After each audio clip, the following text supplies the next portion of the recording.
साथियों, इस समय आउटसोर्स कर्मचारियों को लेकर विधानसभा से बहुत बड़ी खबर आ रही है, जहां पर मंत्री महोदय ने आउटसोर्स कर्मचारियों का वेतन कितना दिया जाता है इसकी जानकारी दी है। यहां पर मंत्री महोदय का कहना है कि 16,000 रुपए से ज्यादा जो है आउटसोर्स कर्मचारियों को प्रति माह वेतन दिया जाता है। श्रेणी के हिसाब से वेतन 12,000 रुपए से लेकर 16,000 रुपए से ज्यादा तक ये वेतन जो है दिया जा रहा है। पूरी डिटेल्स यहाँ पर मंत्री जी ने बताई है, वो पूरी डिटेल्स हमारे पास आ गई है। साथ में एक बड़ा झटका यहाँ पर आउटसोर्स कर्मचारियों को लगा है। सरकार का यानी मंत्री जी ने स्पष्ट जवाब दिया है कि ये जो आउटसोर्स कर्मचारी है इनके नियमितीकरण का प्रश्न ही नहीं उठता। यहाँ पर मंत्री जी का कहना है कि ये जो आउटसोर्स कर्मचारी है ये कोई विभाग के कर्मचारी नहीं है, सरकार के कर्मचारी नहीं है, बल्कि ये एजेंसी के हैं, आउटसोर्स सेवा प्रदाता एजेंसी के कर्मचारी हैं। इसलिए इनका नियमितीकरण का प्रश्न ही नहीं उठता, ऐसा सीधे विधानसभा में मंत्री महोदय ने जानकारी दी है। चलिए पूरी खबर बताते हैं। इसके साथ ही और भी जानकारी दी गई है कि दुर्घटना बीमा में इनको कितना मिलता है, अगर कहीं कोई किसी की दुर्घटना हो जाए तो उसका क्या लाभ मिलता है। पूरी अपडेट सीधे विधानसभा से आ रही है, तो चलिए पूरी अपडेट आपको बताते हैं। अगर आप एक आउटसोर्स कर्मचारी हैं तो फिर ये खबर आपके लिए बेहद महत्वपूर्ण होने जा रही है, क्योंकि इसमें आउटसोर्स कर्मचारियों की नियमितीकरण के प्रश्न पर भी क्या कुछ कहा गया है वो देख लीजिएगा, क्योंकि कांग्रेस विधायक ने जो है इसमें प्रश्न लगाए थे और आउटसोर्स कर्मचारियों के नियमितीकरण वेतन को लेकर जो है बड़े प्रश्न जो है सरकार से यहाँ पर पूछे थे। उनका जवाब यहाँ पर खुद मंत्री महोदय आगे आकर दे रहे थे। तो चलिए सीधे चलते हैं खबर की तरफ। वीडियो को शुरू करते हैं उससे पहले एक छोटा सा अनुरोध, वीडियो को लाइक ज्यादा से ज्यादा शेयर कर दीजिए ताकि ये वीडियो हर एक आउटसोर्स कर्मचारी तक पहुंच सके। अगर चैनल को नहीं किया सब्सक्राइब, पेज को नहीं किया है फॉलो, तो सब्सक्राइब फॉलो जरूर कर लेना ताकि हर नई अपडेट मिलती रहे। सीधे चलते हैं खबर की तरफ। साथियों, यहाँ पर देख लीजिए बड़ी खबर आ रही है मध्य प्रदेश से, जहां पर आउटसोर्स कर्मचारियों का वेतन 16,494 रुपए तक जो है हो जाएगा। यहाँ पर ये देख लीजिए पेपर में कटेंगे। यहाँ पर सरकार ने विधानसभा में जानकारी दी है कि आउटसोर्स कर्मचारियों का वेतन 16,494 रुपए दिया जा रहा है। आपको इतना मिल रहा है, बताइएगा जरूर। सबसे पहले पूरी खबर सुनिए दोस्तों। विधानसभा में एक और बड़ी जानकारी दी गई है कि जो आउटसोर्स कर्मचारी हैं वो सरकार के नहीं बल्कि एजेंसी के कर्मचारी हैं, ऐसा मानना सरकार का है। यहाँ देखिए पूरी खबर क्या कुछ है। विद्युत वितरण कंपनियों में 55,000 कर्मचारी आउटसोर्स 12,150 से 16,494 रुपए महीने वेतन देने का दावा।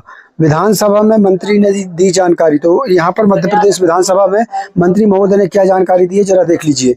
प्रदेश के तीनों विद्युत वितरण कंपनियों में 55,000 से अधिक आउटसोर्स कर्मचारियों से सेवाएं ली जा रही हैं और इन्हें नियमित करने की कोई योजना नहीं है। ये कहा है मंत्री जी ने कि नियमित करने की कोई योजना नहीं है।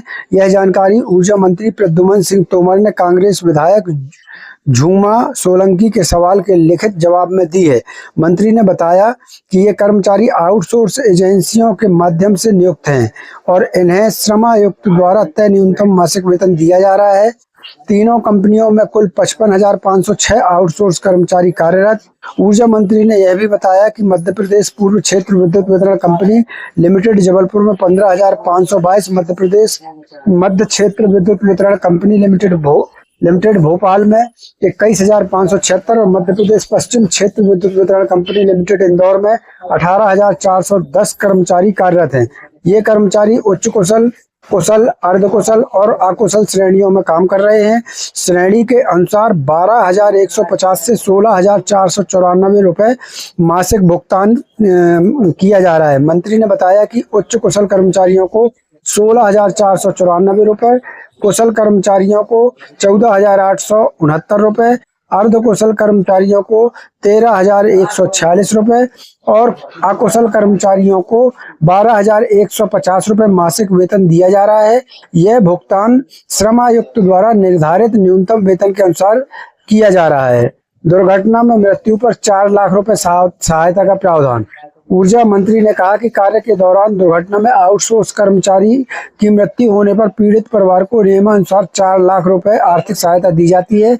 इसके अलावा आउटसोर्स एजेंसी द्वारा कर्मचारियों का सामूहिक दुर्घटना बीमा कराया जाता है और ईपीएफ व ईएसआईसी के तहत भी नियमानुसार लाभ दिए जाते हैं। तो ये जानकारी यहाँ पर ऊर्जा मंत्री ने बताई है विधानसभा में। यहाँ देखिए नियमितीकरण के प्रश्न पर क्या कुछ बोला गया है। नियमितीकरण का प्रश्न नहीं, एजेंसी के कर्मचारी माने गए। मंत्री ने स्पष्ट किया कि आउटसोर्स कर्मचारी विद्युत वितरण कंपनियों के कर्मचारी नहीं है बल्कि आउटसोर्स सेवा प्रदाता एजेंसियों के कर्मचारी हैं, इसलिए इनके नियमितीकरण का प्रश्न नहीं उठता। और राज्य सरकार की ऐसी कोई योजना नहीं है। तो ये आउटसोर्स कर्मचारियों के लिए बड़ा झटका है साथियों। जहां विधानसभा में खुद मंत्री महोदय ने कहा है कि नियमितीकरण का प्रश्न ही नहीं उठता। ये जो कर्मचारी हैं ये कोई विद्युत वितरण कंपनी के कर्मचारी नहीं है, बल्कि ये जो कर्मचारी हैं विद्युत वितरण बल्कि ये आउटसोर्स प्रदाता एजेंसियों के कर्मचारी हैं, ऐसा कहना है मंत्री महोदय का, ऐसा मानना है सरकार का। और साथियों यहाँ पर मंत्री महोदय ने कहा है कि 12,150 रुपए से लेकर 16,494 रुपए तक इनको श्रेणी के अनुसार जो है वेतन दिया जाता है। तो यहाँ पर आउटसोर्स कर्मचारियों को लेकर दोस्तों झूमा सोलंकी, कांग्रेस विधायक झूमा सोलंकी के द्वारा सवाल लगाए गए थे विधानसभा में। उन्हीं के जवाब में जो है यहाँ पर ऊर्जा मंत्री महोदय ने ये तमाम जानकारी दी है। तो दोस्तों ये बड़ी जानकारी आ रही थी विधानसभा से, जो आपको देना बेहद जरूरी था। मिलते हैं नई वीडियो में नई अपडेट के साथ, तब तक के लिए धन्यवाद। जय भारत, जय हिंद।